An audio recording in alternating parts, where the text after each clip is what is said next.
guys, welcome to Stacking the Shelves for the week preceding. I still have September 4th, I think. I still have my calendar on August. I have not been doing a lot of Stacking the Shelves because I haven't been getting a lot of books. I've been doing a lot of catching up. I think I might to-be read pile back down to like 25 books or something like that. So I'm happy to be doing the catching up. But I do have 4 books this week. Well, it's over like the last 2 or 3 weeks that I got. And so I thought I'd go ahead and go through those. The first book is one I got for review, and that is Edgewood by Kristen Ciccarelli. I don't know how you say that. But this is one I got through review for NetGalley. It comes out January 18th. And it's about a girl who returns to her old home and ends up lost in some fey woods. I always like fairy-themed young adult reads, so it sounded kind of cool, and I'll be honest, the cover is what caught my attention. So, and then I read it, and I thought it sounded neat, so I went ahead and got that for review. The next one I got through Kindle First Reads, so that's where if you're a Prime member, you can pick a book from a list of books that's pre-release to read on your Kindle for free. And the one I decided to pick, I don't pick one from there every month, but there was one this month that I thought looked really interesting. And that was A Conspiracy of Mothers by Colleen Van Niker.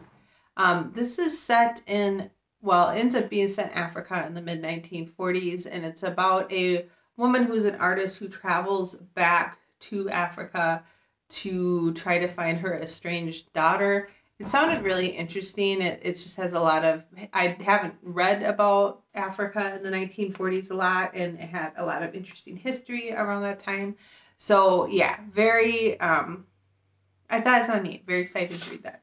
And then I did have 2 that I bought, and they're both graphic novelist type. The first one is the actual second volume of Gideon Falls, which I thought I had bought last week or a couple weeks ago, but I accidentally bought volume 5, so I really have volume 2 now, which is great. I'm looking forward to very much to finishing or to continuing this series. This is kind of a horror supernatural graphic novel series that I really like the first book of. And then the second book I actually bought this a long time ago, and it just finally came out, is Black Butler, volume 30 by Yana Toboso.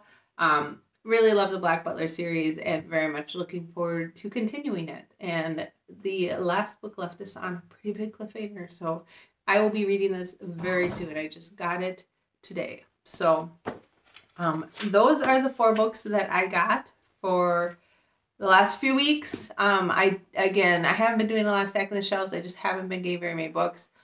We were out of town last Saturday.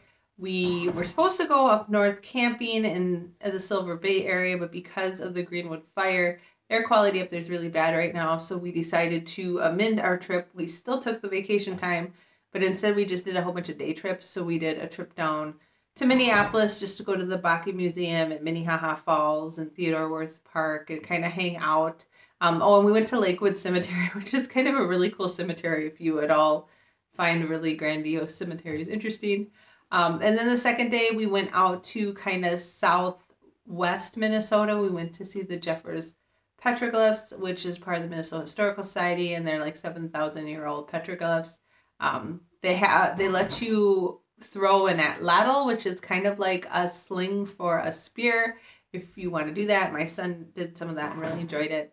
And we also went over to Ramsey Falls, which is a really beautiful park. The falls weren't super exciting, but it's a beautiful park, and they have a little zoo and stuff out there. And so it was pretty fun. And then Friday we took off and went to Winona, Minnesota, and spent the night, came back Saturday. It's a very pretty part of the state. It's on the bluffs of the St. Croix River, and they have a lot of good hiking and some good restaurants. And we did kind of a boat tour through the harbor area and stuff and had a pretty good time. So that was all a lot of fun. But then back to work on Monday, and we will be taking off this weekend to go to Chicago to visit my sister. Not super excited to go visit Chicago during a pandemic, but we all are vaccinated, and chance of breakthrough is pretty low, so I hope it goes okay. But it'd be nice to see him. We haven't seen him for almost 2 years, so yeah. So that's what we did, and that's what I did, and I've been reading a lot. And I apologize, you probably hear the printer actually printed out like the book covers for the other books, but the printer decided it didn't want to work, and now it decided it does want to work. So, and I finally have organized all the steampunk books that I have read into subsections that I can make into videos that hopefully won't be like an hour long each. I think it's going to be 5 videos, and I'm going to probably record the first one shortly here. And it's going to be broken into graphic novel steampunk stories, standalone steampunk stories, young adult middle grade steampunk series, romance steampunk series, and just standard adult, more like fantasy adult steampunk series. So I think those are the categories that I've got them sorted into. There's seriously a lot of them. I think there were 30 young adult middle grade series that I've read that are steampunk, and almost the same number of adult ones. So it's going to be a lot to go through. But I think I'm going to go ahead and film the graphic novel one shortly. So you won't see that this Wednesday. So this video will post on Saturday. Next Wednesday video will be a best supposed to August.